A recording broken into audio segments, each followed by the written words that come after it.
안디옥 교회에서 파송받은 바울과 바나바의 1차 선교, AD 47년부터 49년, 대략 2년여의 시간이 걸쳤는데요. 사도행전으로는 13장과 14장, 오늘 본문으로 끝납니다. 우리는 2장을 읽는 거지만 시간적으로는 2년여의 시간이 함축되어져 있다. 이걸 기억하시면 좋겠습니다.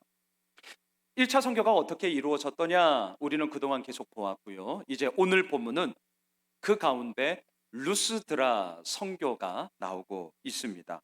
여러분, 주보 설교 요약지에 지도를 오늘도 담아 놓았습니다. 그냥 보세요. 루스드라가 여기에 그냥 있는 거구나. 감만 잡으시면 됩니다. 당시 기록을 좀 살펴보니까요. 루스드라에는 주로 어떠한 특색이 있었느냐? 로마 제국의 군인으로서 봉직을 하다가 다들 퇴임하는 날이 있지 않겠습니까? 퇴역 군인들이 노후의 삶을 살기 위해서 집단적으로 이렇게 거주했던 곳이 루스드라였어요. 그래서 루스드라 하면 로마 제국을 위해서 헌신하다가 퇴역한 군인들이 노후를 보내고자 집단으로 거주했던 곳이구나. 우선 이걸 좀 기억하시면 좋겠고요. 반면에 유대인들의 숫자는 많지 않았다고 합니다. 그래서 우리가 지금까지 보았을 때는 어느 곳을 가든지 가장 먼저 갔던 곳은 회당이었거든요. 루스드라는 회당이 없었습니다. 왜? 유대인의 숫자가 많지 않았기 때문입니다. 그래서 루스드라 선교는 회당이 아닌 야외에서 그냥 사람들이 오고 가는 길거리에서 복음을 선포했는데요. 자, 이 공간의 이야기가 이제 오늘 본문에 시작되는 한 사람과 연결이 됩니다. 만일에 교회에서, 오늘날로 말하면 교회에서, 회당에서 말씀을 전하게 된다면 아무래도 교회 자체에, 회당 자체에 여전히 거리낌을 갖고 있는 분들이 많으세요. 아예 안 올 겁니다. 아예 안 와요. 길거리에서 외친다고 생각해 보십시오. 홈플러스 사거리에서 5단지 상가 앞에서 여러분 하면서, 물론 이제 뭐 경찰 오고 난리 나겠죠. 왜 미친놈이나. 근데 상상을 해보세요. 여러분 하면서 마음껏 말씀을 전할 수 있다면 듣기 싫은 사람도 욕은 하겠지만 여하튼 하면서 그냥 하여튼 듣고는 갈 거예요. 오늘 본문이 딱 그 상황입니다. 야외에서 말씀을 전했기 때문에 회당에서 말씀을 전했다면 듣지 못했을 법한 한 사람이 말씀을 듣게 됩니다. 오늘 본문 8절을 보십시오. 루스드라에 발을 쓰지 못하는 한 사람이 앉아 있는데 나면서 걷지 못하게 되어 걸어본 적이 없는 자라. 여러분, 이 사람이 회당에 가겠어요? 이런 사람이 오늘날 교회 오기 쉽지 않습니다. 오늘날도 마찬가지예요. 어려워요. 불편해요. 그런데 너무나 감사한 것은 야외에서 그냥 사람들이 오고 가는 길거리에서 말씀을 전했기 때문에 이 사람이 말씀을 들을 수 있었습니다. 선천적 장애로 걷지 못한다는 사실은 너무나 절망적임에 분명합니다. 그런데 더더욱 안타까운 사실은 뭐냐? 그 당시 사람들은 이렇게 생각했습니다. 장애가 있다? 저 사람은 분명 죄를 지어서 하나님의 심판, 하나님의 징계를 받은 거야. 대부분 이렇게 생각했습니다. 심지어는 예수님을 따르는 제자들도 이런 생각을 했습니다. 자막을 보십시오. 요한복음 9장인데요. 예수께서 길을 가실 때에 날때부터 맹인된 사람을 보신지라 제자들이 물어 이르되 라삐여, 이 사람이 맹인으로 난 것이 누구의 죄 때문입니까? 자기 죄 때문입니까? 그의 부모 죄 때문입니까? 예수께서 대답하시되 이 사람이나 그 부모의 죄로 인한 것이 아니야. 그에게서 하나님이 하시는 일을 나타내고자 함이야. 어때요? 어느 누구의 죄 때문이 아니에요, 여러분. 장애가 있으십니까? 아픔이 있으십니까? 어느 누구의 죄 때문이 아니에요. 예수님은 분명하게 말씀하세요. 선천적 장애에 대해 이렇게 오해하고 곡해하고 있는 제자들의 잘못된 편견과 어쩌면 우리들이 가지고 있는 잘못된 인식에 대해서 분명하게 얘기합니다. 그의 아픔은 그의 죄 때문도 아니고 그의 부모의 죄 때문도 아니야. 오히려 그의 장애는, 그의 아픔은 하나님이 어떻게 그의 인생 가운데 하나님의 역사하심을 이루어 가는가, 어떻게 하나님의 일하심이 이끌어지는가, 이것을 밝히 우리에게 보여주는 하나님의 도구가 될 것이다. 여러분, 예수님의 이 분명함을 우리 가져야 합니다. 우리 정말 가져야 해요. 그럼에도 불구하고 안타까운 것은 이러한 잘못된 인식이 쉽게 개선되지 않습니다. 여전히 많은 사람들의 인식에는 저 사람의 죄 때문일 거야. 아니, 부모의 죄 때문일 거야. 아주 냉담 어린 시선이 더더욱 이 사람이 살아갈 의미를 다 빼앗아 버렸습니다. 걷지도 못해서 힘들어요. 정상적인 생활 하지 못해요. 그런데 주변 사람들, 사회적 인식, 어쩌면 지금은 이게 더 무섭죠. 밖에 안 나와요. 점점 더 언둔형 외톨이들이 이제 뭐 일본의 심각성 버금가게 이미 이 땅 가운데 이루어지고 있습니다. 더 심각한 건 뭔지 아세요? 젊은이들 가운데 이러한 경우의 수가 사실은 훨씬 더 많아지고 있습니다. 여러분, 사회의 냉담한 시선이 우리들에겐 더욱더 큰 아픔으로 다가오는데요. 이 사람이 그러한 사람이었습니다. 자, 그러던 중 오늘 본문 9절을 보십시오. 9절 우리 같이 한번 읽으실까요? 바울이 말하는 것을 듣거늘 바울이 주목하여 구원받을 만한 믿음이 그에게 있는 것을 보고 수많은 사람들이 오고 가는 길거리에서 말씀을 전하다 보니 얼마나 많은 사람들이 있었겠습니까? 그런데 바울이 주목하여 보았던 사람은 이 선천적 장애를 입고 있던 사람이었습니다. 왜 이 사람을 주목했을까? 9절을 보시면 힌트는 딱 하나밖에 안 나와요. 그 사람이 듣거늘, 이 사람은 들었다는 거예요. 여러분, 지금 이 상황을 한번 상상해 보십시오. 지금 2부 예배 드리고 있는 우리 많은 믿음의 가족들도 있는데요. 자, 제가 지금 전하고 있잖아요. 제가 이제 목회한 지 한 20여 년이 넘었거든요. 어떤 흐름, 이런 이거는 학교에서 못 배워요. 이건 사역 현장에서 이제 배우게 되는 거죠. 이건 어쩔 수가 없어요.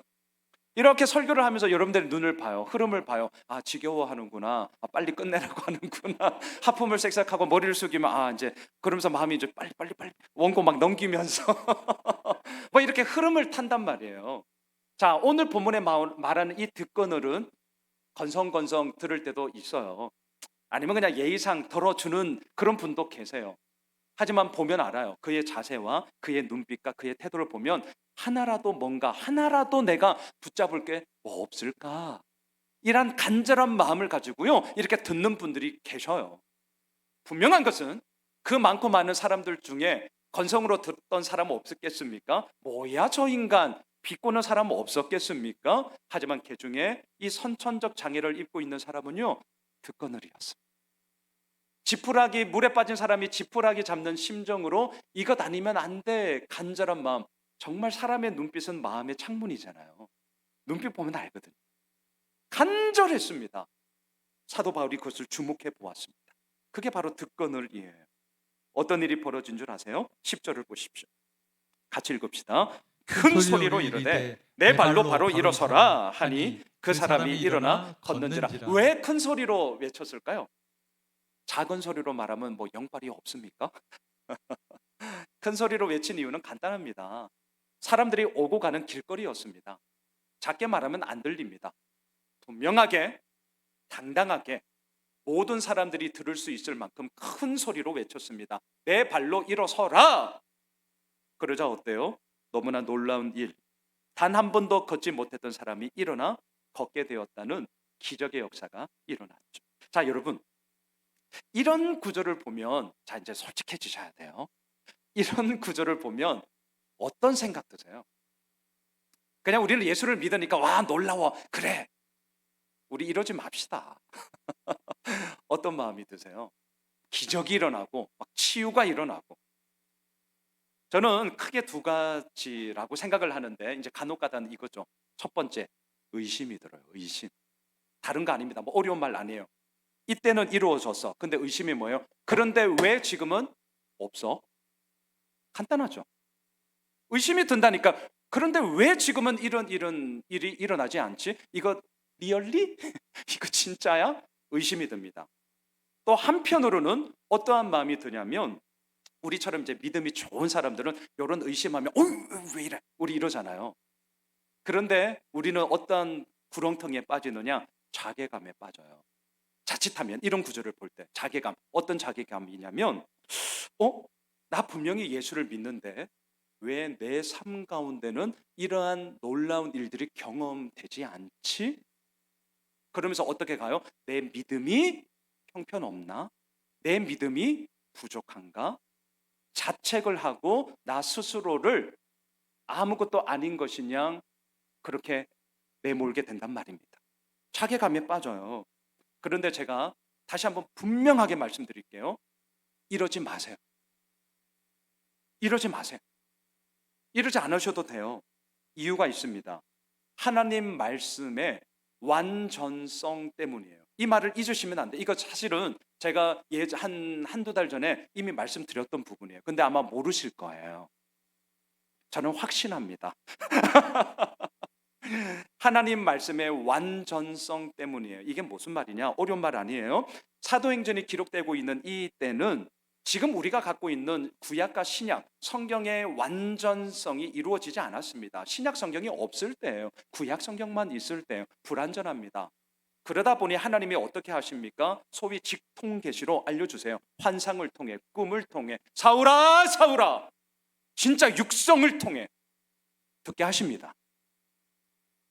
지금 우리가 경험하지 못하는 일들이 이 당시에는 비일비재하게 일어났어요. 빈도수로 따지면 우리는 게임이 안 돼요. 선교사님들을 보세요. 우리 멀리 가지 맙시다. 선교사님들 지금도 마찬가지예요. 한국에서 이분들이 사역을 하다가 이제 선교사 파송을 대부분은 받잖아요. 저도 아는 분들 꽤 많거든요. 그 친구 한국에서 사역할 때는 삐리삐리해. 너무 함부로 얘기하나요? 기적 웃기고 있네. 치유 웃기고 있네. 없었어요 그런 거. 와, 웬일이에요? 이 친구가 선교사로 파송 갔거든요. 그리고 주고받는 기도 편지도 있거든요. 간혹 오면 만나거든요. 양 목사, 이야 놀라운 일이 일어났다. 병자가 나았어. 기적이 일어났어. 그 마을이 예수를 믿음으로 완전 꼴까닥 바뀌었어. 야, 나 미치겠다. 진짜입니다, 진짜. 자, 그런 얘기를 들을 때 이제 저는 생각하죠. 내가 볼 때 이놈 별로 바뀐 게 없는데? 그러면서 어떤 마음이 드냐? 한국에서는 그런 사역들이 안 나타나더니 선교사가 되면서 그 선교지에서는 어찌 이런 일들이 벌떡벌떡 일어나냐? 의구심이 들지 않습니까? 선교사로 파송받고 이제 비행기 타고 가면 한국에서 없던 영빨이 비행기 안에서 영빨이 주어지나? 선교사라는 타이틀을 딱 가지게 되면 영빨이 좋아지나? 아니 정말 이런 생각 하게 돼요. 근데 여러분, 이거는 제가 진짜 농이고요. 이런 생각 안 하셔도 됩니다. 이유는 간단합니다.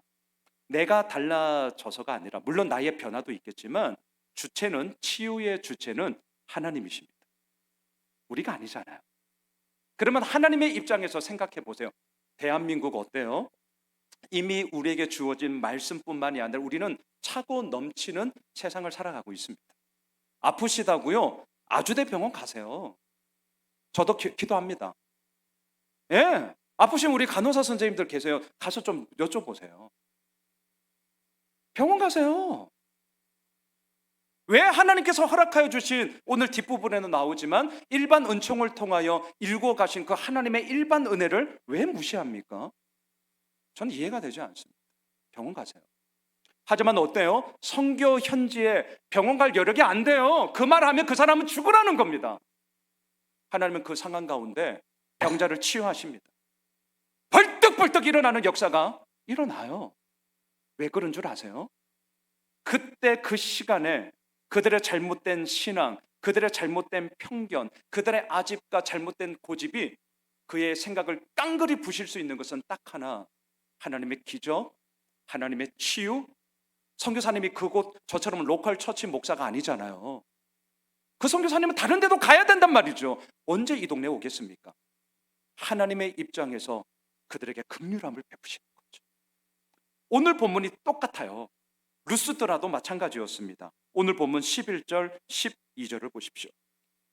무리가 바울이 한 일을 보고 루가오니아 방언으로 소리질러 이르되 신들이 사람의 형상으로 우리 가운데 내려오셨다 하여 바라바는 제우스라 하고요, 바울은 그 중에 말하는 자이므로 헤르메스라 하더라. 당시 그리스 로마 신화의 영향력이 얼마나 컸는지를 보여주죠. 신중의 신이 제우스, 또한 신들의 메시지를 전하는 메신저 전령을 헤르메스. 우리 이 정도는 알고 있지 않습니까? 잘못된 신앙이 이미 이 당시에도 팽배해져 있었습니다. 신들이 사람의 형상으로 우리 가운데 내려왔다. 바나바를 제우스, 그리고 사도 바울은 계속 말을 했으니까 쟤는 헤르메스구나. 그러니까 여러분, 말하는 것보다는 말 안 하고 가만히 있으면 본전은 치는 것 같아요. 바나바는 가만히 있어서 제우스 좀 더 높은 급. 아, 제가 꼬봉이구나. 이렇게 생각했던 것이죠. 자, 그런데 이들의 이러한 잘못된 신앙이요, 한술 더 떠 가관이 나옵니다. 13절을 보십시오.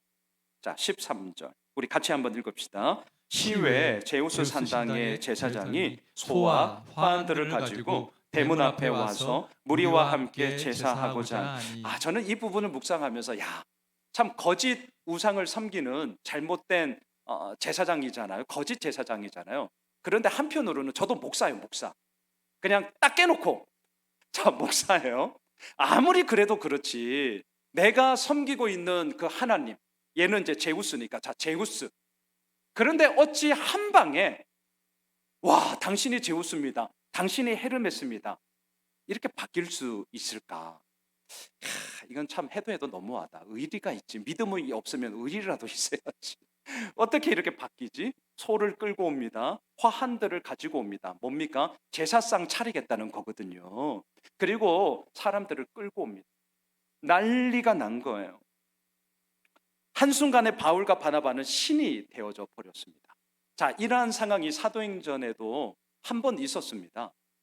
자막을 보십시오. 베드로에게 있었던 사건인데요. 사도행전 10장인데 우리 같이 한번 읽어 보시죠. 시작. 마침 베드로가 들어올 때에 고넬료가 맞아 발 앞에 엎드려 절하니 베드로가 일으켜 이르되 일어서라, 나도 사람이라 하고. 발 앞에 엎드려 절하다, 예배하다, 경배하다, 신에 대한 나의 믿음의 표현이었습니다. 베드로가 졸지에 신격화로 올라서게 된 거죠. 알았습니다. 베드로는 알았어요. 그 즉시 이러지 마세요. 저 사람이에요. 사람입니다. 이러시면 안 됩니다. 즉시 제재했어요. 자, 바울과 바나바도 똑같은데요. 여러분 14, 15절을 다시 한번 보셔요. 두 사도 바나바와 바울이 듣고 옷을 찢고 무리 가운데 뛰어 들어가서 소리 질러 이르되 여러분 어찌하여 이런 일을 하십니까? 우리도 여러분과 똑같은 성정을 가진 사람입니다. 여러분에게 복음을 전하는 것은요, 이런 헛된 일을 버리고 천지, 바다 그 가운데 만물을 지으시고 살아계신 하나님께로 돌아오게 하고자 함입니다. 이렇게 말하고 있습니다. 자, 이런 생각을 할 수 있어요. 앞서 베드로는 엎드려 절할 때 즉시 이러지 마세요, 저 사람입니다, 만류했어요. 사건이 더 커지지 않았어요. 자, 그럼 보세요. 오늘 본문의 바울과 바나바는 타이밍을 보시면 조금 늦었어요. 이미 일이 커지고 말았습니다. 아니, 베드로처럼 그렇게 이 사람들이 반응하면 이러지 마세요, 15절이 빨리 나와야죠. 나도 똑같은 사람이에요, 이러시면 안 됩니다. 그런데 일이 막 커졌어요. 막 사람들이 몰려들고 막 화환 갖고 이제 제사상 다 차리고, 자, 이제 제사합시다. 판은 다 깔려진 상태에서 뒤늦게 와가지고 막 옷을 찢으면서 이러시면 안 된다고. 타이밍상 늦어도 너무 늦었어요. 자, 질문, 왜 늦었을까요? 즐기려고? 좀 더 있어 보이려고? 드라마틱하게 보이려고? 이유는 의외로 진짜 간단한데요. 놀라지 마세요. 말이 안 통해서 그래요. 되게 의외죠. 말이 안 통해서.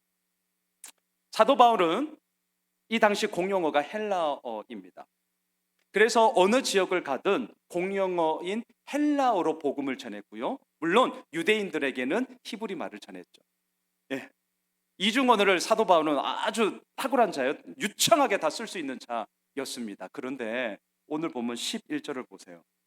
여러분들 눈 속에 들어왔는지 모르겠습니다만, 걷지 못하던 사람이 벌떡 일어나자 놀란 나머지 이 루스드라 사람들이 11절 뭐라고 얘기합니까?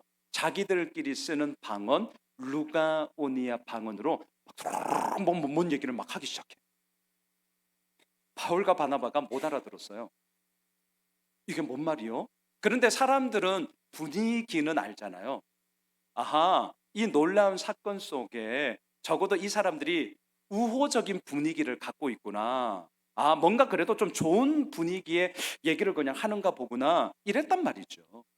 그리고 대수롭지 않게 생각했습니다. 아하, 잘 됐다. 오히려 이것을 기반으로 해서 복음을 전하면 루스드라 가운데 복음 잘 통하겠네. 오히려 이런 생각하지 않았겠습니까?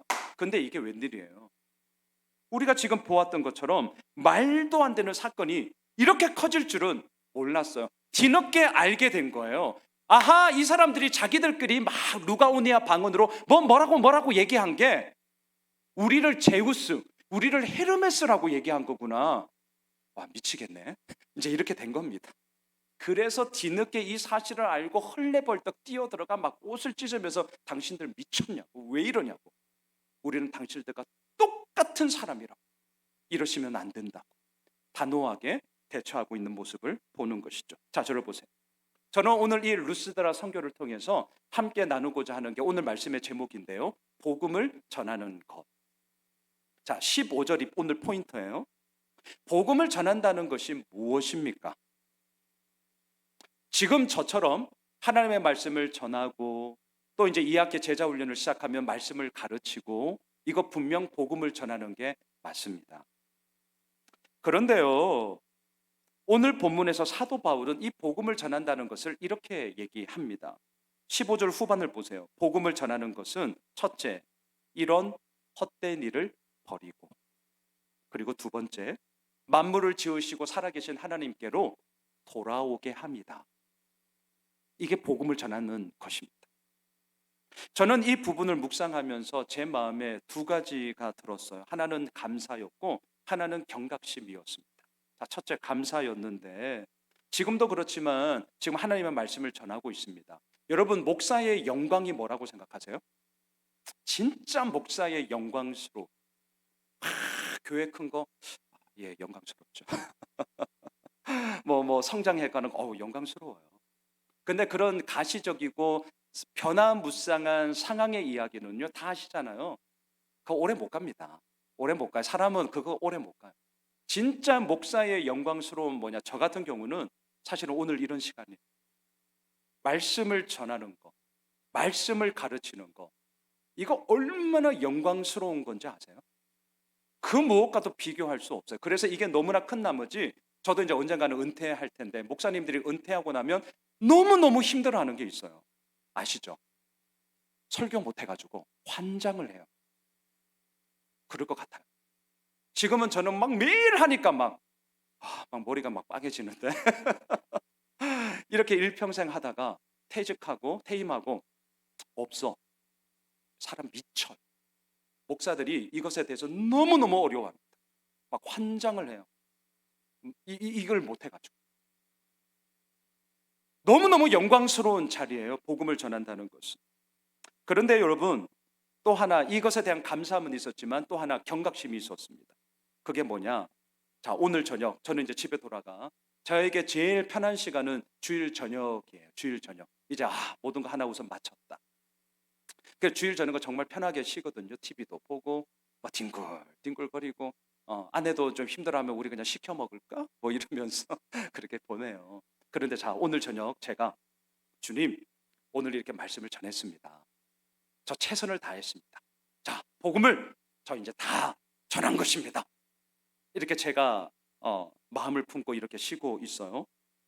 그런데 오늘 말씀에 빗대어 보면, 순웅아, 진짜 그걸로 주일 설교 꼴랑 그거 1부 2부 전하는 걸로 네가 복음을 다 전했다고 할 수 있어? 라고 반문을 한다면 오늘 본문은 얘기합니다. 아니라는 거예요. 아니라는 거예요. 오늘 15절 사도 바울은 말합니다. 복음을 전한다는 것은 뭐냐? 헛된 일을 버리고 살아계신 하나님께로 돌아오게 하는 것이 복음 전하는 거다. 여기서 말하는 헛된 일이란 무엇입니까? 자기를 신격화하는 겁니다. 자신을 드높이는 것입니다. 자신의 존재감을 확장하는 거예요. 이게 오늘 본문의 헛된 일입니다. 여러분, 이러한 마음으로 꽉 차 있으면 어떻게 되는 줄 아세요? 남들이 안 알아주면 섭섭합니다. 또한 마음이 상하면 괜히 트집 잡고 싶고요. 트집 잡다가 이것도 성에 안 차면 크게 다투기도 합니다.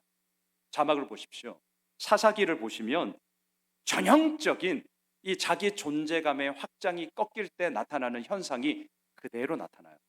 한번 같이 읽어보시죠. 시작. 에브라임 사람들이 기드온에게 이르되 네가 미디안과 싸우러 갈 때에 우리를 부르지 아니하였으니 우리를 이같이 대접함은 어찌 됨이냐 하고 그와 크게 다투는지라. 그렇습니다. 전쟁 갈 때는 나몰라라 했습니다. 에브라임 지파는 12지파 가운데 가장 끝발이 있는 지파입니다. 도와달라 했거든요. 그때는 나몰라라 했어요. 핑계 댔어요. 전쟁에서 승리하고 돌아왔습니다. 그제서야 얘기합니다. 야, 왜 우리에게 말 안 했어? 이거 다 뻥이에요, 뻥.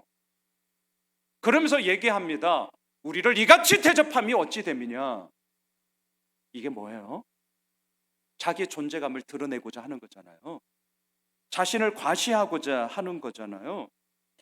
이 존재감을 드높이고 존재감을 확장하고자 하는 것에 있어서 막히니까 트집 잡아요. 그렇죠? 트집 잡아서도 안 되니까 어떻게 돼요? 크게 다투는지라. 이들만의 이야기입니까? 우리들의 이야기죠. 오늘 본문이 얘기합니다. 이것이 헛된 거야. 이것이 헛된 거야. 이 헛된 일을 어떻게 해야 됩니까? 버리고. 어떻게 버릴 수 있습니까? 딱 하나밖에 없어요. 나는 죽고 예수로 사는 것밖에 없어요. 여러분, 이 말이 여전히 좀 붕 뜬 얘기로, 허황된 얘기로 들리십니까? 그러면 자막을 보십시오. 자, 사도 바울의 변화를 같이 한번 보고자 하는데요. 지금 여러분들이 보시는 이 고린도전서 말씀은 사도 바울이 선교사로 사역을 하는 초기에 고백하는 사도 바울의 고백입니다. 함께 읽읍시다. 시작. 나는 사도 중에 가장 작은 자라. 나는 하나님의 교회를 박해하였으므로 사도라 칭함받기를 감당하지 못할 자니라. 사역을 하면서 알게 되었습니다. 와, 나는 여러 사역자들 가운데 가장 작은 자야. 저도 이런 생각 진짜 많이 해요. 저희 동기들 가운데도요. 또한 선후배 가운데도요. 스펙 말할 것도 없고 정말 탁월하고 뛰어나고 세상 어디에 가도 견줄 만한 그런 친구들이 있어요. 부러워요, 진짜. 엄청나요. 자, 그런 것을 떠나서라도 하나님의 이루어 나가심 속에 저 역시 고백하지 않을 수가 없습니다. 여러 목사들 중에 진짜 작은 자다. 예, 그런 생각 많이 하게 됩니다. 계속 자막을 보십시오. 그러다가 사역 중기가 되었습니다. 어느새 이제 사역을 하는 중반이 되었어요. 에베소서에서 이러한 고백을 합니다. 계속 함께 고백합시다. 모든 성도 중에 지극히 작은 자보다 더 작은 나에게 이 은혜를 주신 것은 청량할 수 없는 그리스도의 풍성함을 이방인에게 전하게 하시고. 비교 대상이 바뀐 거 보이시죠? 처음에는 사역자들 중에 목사들 중에 이렇게 이제 시작을 하는 거예요. 저도 그랬어요. 그런데 제가 이제 사역한 지 20여 년 되거든요. 아직 갈 일이 많습니다, 저. 20여 년 정도 되니까 에베소서까지는 왔어요. 진짜 이거 진짜 그냥 하는 말이 아니라 정말 어떻게 하느냐? 다른 데 저는 보지 않습니다. 그냥 예수호미실 교회 여러분들을 보는 거예요. 뒤에서도 말씀 나누겠지만 목사보다 낫다. 진짜 저 이럴 때 많습니다. 모든 성도님들 중에 작은 자보다 더 작은 나에게. 어떻게 이런 고백이 나올 수 있냐고요? 나는 죽고 예수로 사는 삶의 증거예요. 여기서 멈추지 않습니다. 사역의 끝날에 사도 바울은 이렇게 고백합니다. 자막을 보십시오. 디모데전서 1장인데요. 함께 고백합시다. 미쁘다 모든 사람이 받을 만한 이 말이요 그리스도 예수께서 죄인을 구원하시려고 세상에 임하셨다 하였도다. 죄인 중에 내가 괴수니라. 사도 바울의 변화가 확연하게 보이고 있습니다. 사도 중에 가장 작은 자로 시작했습니다. 겸손한 겁니다. 겸손 떠는 거 아닙니다. 진짜 겸손한 겁니다. 사역을 해갑니다.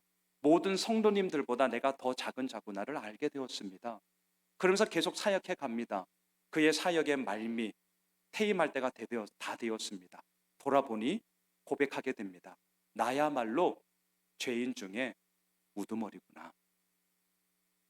어찌 이럴 수 있습니까? 자신을 드높이고자 하는 것, 자신의 존재감을 확장하려는 오늘 본문의 헛된 일을 버렸기 때문입니다. 어떻게 헛된 일을 버릴 수 있었습니까? 나는 죽고 예수로 살았기 때문입니다. 나의 옳음을 입증하고자 하는 자기 증명의 방식이 아니라 오늘도 나 자신을 부인하고자 하는, 십자가를 지고 나를 부인하는 자기 부인의 방식으로 사도 바울은 끊임없이 그의 삶을 살았기 때문인 것이죠. 이게 무엇이냐고요? 오늘 첫 번째, 헛된 일을 버리는 것, 복음을 곧 전하는 것입니다. 아울러 복음을 전한다는 것은 뭐냐? 만물을 지으시고 살아계신 하나님께로 돌아오게 하는 거예요. 오늘 본문 17절을 보십시오. 17절 같이 읽읍시다. 그러나 자기를 증언하지 아니하신 것이 아니니 곧 여러분에게 하늘로부터 비를 내리시며 결실기를 주시는 선한 일을 하사 음식과 기쁨으로 여러분의 마음에 만족하게 하셨느니라 하고. 누가요? 하나님은 성경을 통해 오늘 우리들에게 말씀하십니다. 하지만 오늘 이 본문처럼 하나님은 일반 자연 만물을 통해서도 당신의 역사하심을 여전히 보여주고 계십니다. 하늘에서 비를 누가 내리는 거냐? 너희들이 심은 그 열매의 곡식들을 결실을 누가 맺게 하는 거냐? 너희들의 모든 인생 가운데 참된 만족과 기쁨 어디에서 얻을 수 있으며 그 만족을 누가 주는 것이냐? 만물을 지으시고 오늘도 살아계신 하나님이 아니냐? 여러분, 그 하나님께로 돌아오십시오. 한편, 자, 관점을 확 바꿉니다. 이러한 말을 들었던 루스드라 사람은 어떻게 되었을까요? 자, 사도 바울이 목숨을 걸고 이제 1차 선교의 마무리를 해가는 즈음 이 말씀을 들은 루스드라 사람은 어떻게 되었을까? 오늘 본문 19절을 보십시오. 19절. 자, 같이 읽읍시다.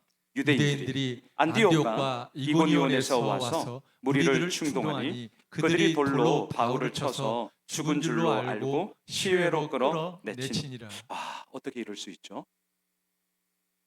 제우스다, 헤르메스다, 신격화를 하면서 그들에게 제사를 지내고자 했던 사람들이었습니다. 어떻게 이럴 수 있죠?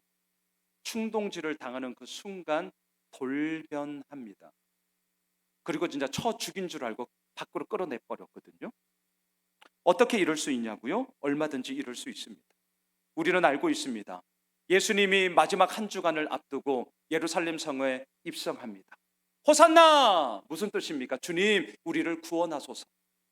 주님, 우리를 구원하소서. 수많은 사람들이 환호합니다.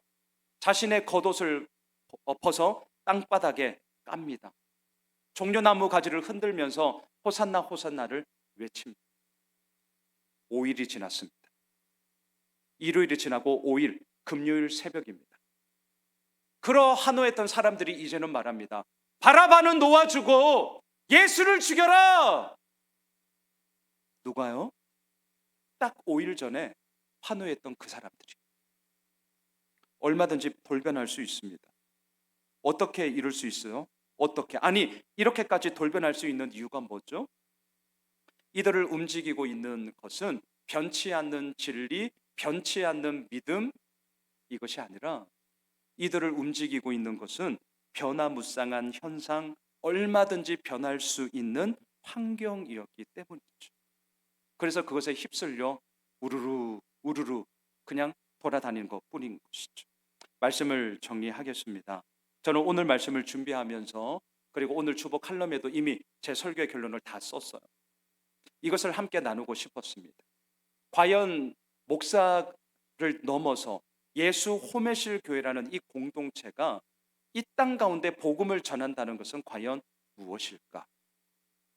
우리는 지난 4회번에 걸쳐 피택자 모임을 했습니다. 임직식을 어떻게 할 것이냐?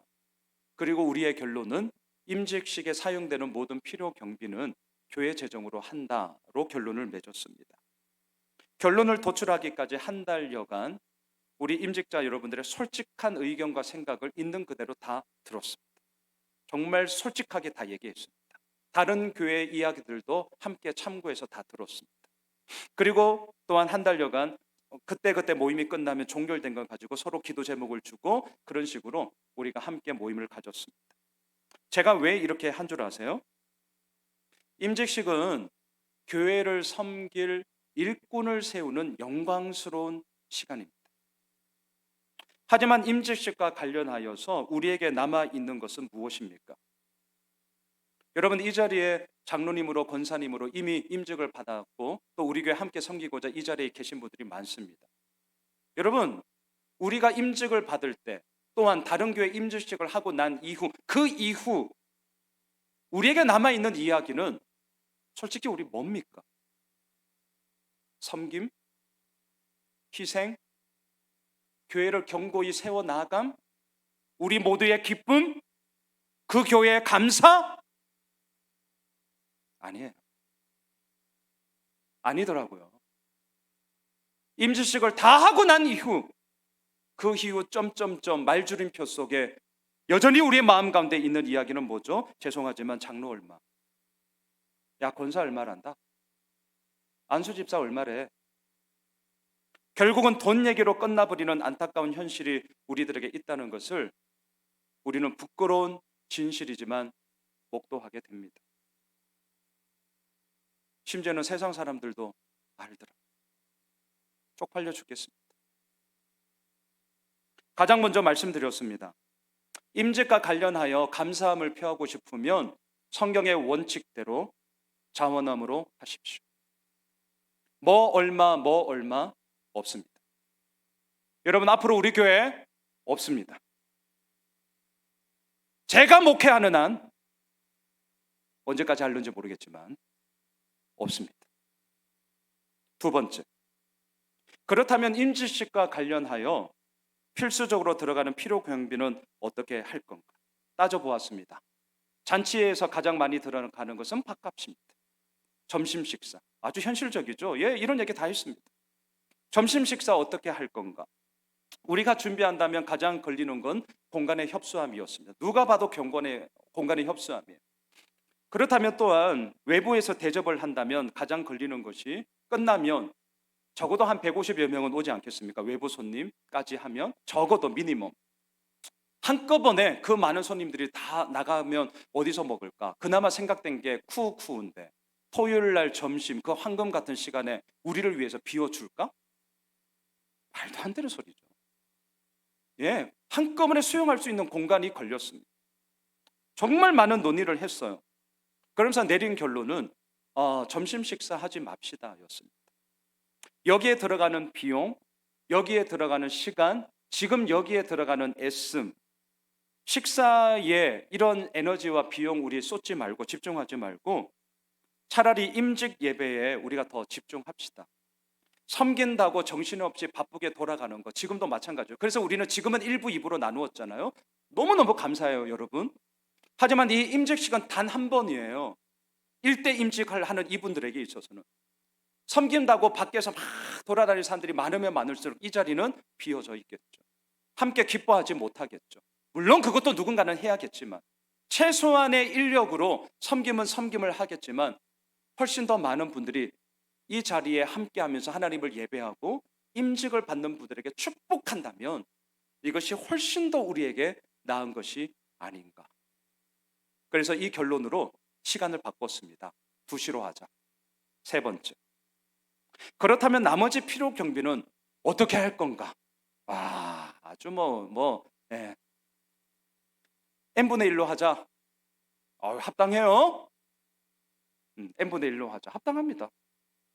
아니면 사항에 따라서 이거는 교회 재정에서 써도 되겠고요. 아니면 이거는 임직자 우리들이 하겠습니다. 등등 여러 많은 의견들을 나누었어요. 하지만 그 의견들 가운데 최종 결론은 교회를 위해 섬길 일꾼을 세우는 것이니 교회 재정으로 합시다. 이게 우리의 최종 결론이었습니다. 저는 한 달여간 이 임직을 논의하는 과정에서 저의 스스로의 소감이에요. 소감. 참 행복한 목사다. 진짜. 와, 야, 정말 나 행복하게 목회한다. 이 마음이 너무 감사했고요. 또한 살짝 교만한 얘기를 하자면, 야, 순웅아, 저 스스로에게 거울 보고 얘기했어요. 거울 보고. 미친놈이죠. 샤워하면서 이렇게 거울 보고, 순웅아, 야, 너 그래도 목회 잘했다. 야, 가끔은 저한테 스스로 칭찬합니다. 하도 여러분들이 칭찬을 잘 안 해줘가지고. 야, 순웅아, 그래도 너 6년 동안 목회했는데 잘했어. 야, 이런 얘기를 어디서 듣니? 너 잘하고 있어. 스스로. 이유가 있습니다. 누가 해라 마라 이거 아니었거든요.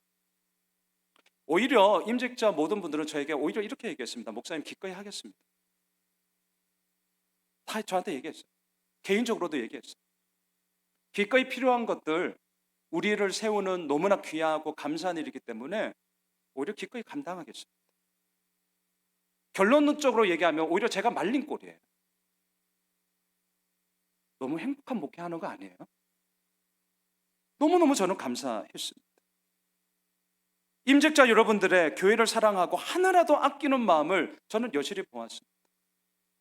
나보다 낫다. 예. 그래서 저는 에베소서까지는 왔어요. 모든 성도님들 중에 지극히 작은 자보다 더 작은 나에게 나보다 낫구나. 확실히 저는 이제 에베소까지는 왔습니다. 언제 이제 디모데전서까지 가면 제가 이제 목회 그만둘랍니다. 나이가 몇 살이든 상관없이. 사랑하는 예수오메실 가족 여러분, 오늘 말씀의 제목 복음을 전한다는 것은요, 나의 헛된 일을 버리는 것으로부터 시작됩니다. 나의 나됨을 입증하고픈 그 욕망은 저에게도 있습니다. 우리 교회 이런 교회야, 이런 마음 저 있습니다. 하지만 저 엄청 기도했어요. 하나님, 우리의 이러한 결정이 행여라도 여러분 꼭 부탁드립니다. 이건 그냥 예수 호메실 교회 우리가 하나님 앞에 서서 결정한 사항이에요. 이 잣대를 가지고 다른 교회 잣대 들이대지 마세요. 부탁드립니다. 그 교회는 그 교회만의 그 몸의 이야기와 그렇게 할 수밖에 없는 이야기가 반드시 있습니다. 함부로 재단하지 마십시오. 그러면 우리가 잘못된 거예요.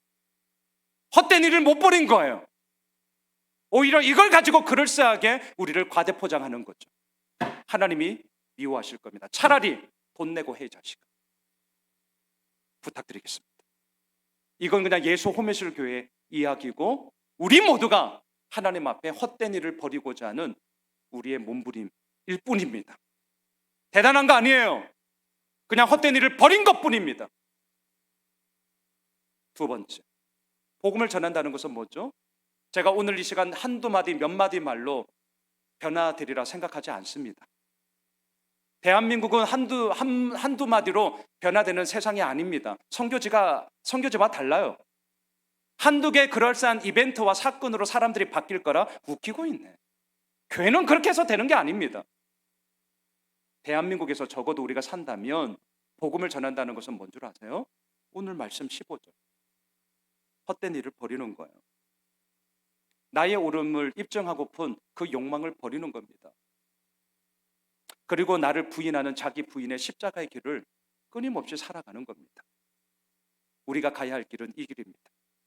저는 간절히 기도하고 있습니다. 하나님, 임직과 관련한 우리들의 이러한 결정이 또한 우리 교회가 앞으로 하게 될 모든 사역들이 우리 교회는 이런 교회야 봤지, 우리 교회를 내세우는 자기 증명이 아니라 기꺼이 모두가 함께하는, 또한 그리함으로 기꺼이 모두가 함께 내려놓을 수 있는 십자가를 따르는 자기 부인의 교회로 계속해서 나아가게 하옵소서. 그리고 목사인 제가 먼저 선봉에 서서 나아가는 목사 되게 하옵소서. 우리가 가야 할 길은 너무나 분명합니다. 사도 중에 가장 작은 자로 시작했다고요? 알게 될 것입니다. 성도님들 중에 가장 작은 자임을 알게 될 것입니다. 성도 중에 가장 작은 자임을 알게 되었다고요? 후에 또한 알게 될 것입니다. 죄인 중에 내가 개수니라. 크고 큰 하나님의 하나님 되심 앞에 작디 작은 나의 나됨을 발견할수록 우리는 나는 죽고 예수로 사는 삶을 분명하게 살아가게 되고요. 교회 역시 마찬가지입니다. 이 교회 역시 마찬가지입니다. 우리 교회가 가지고 있는 이 정신, 이 분명한 방향을 우리 끝까지 함께 짊어지고 갑시다. 제 혼자 해서도 안 됩니다. 또한 여러분들이만 해서도 안 됩니다. 우리가 함께 호흡하며 이 믿음의 분명한 길을 걸어가므로 나는 죽고 예수로 사는 삶, 나는 죽고 예수로 사는 교회가 되길 주님의 이름으로 축원합니다. 우리 다음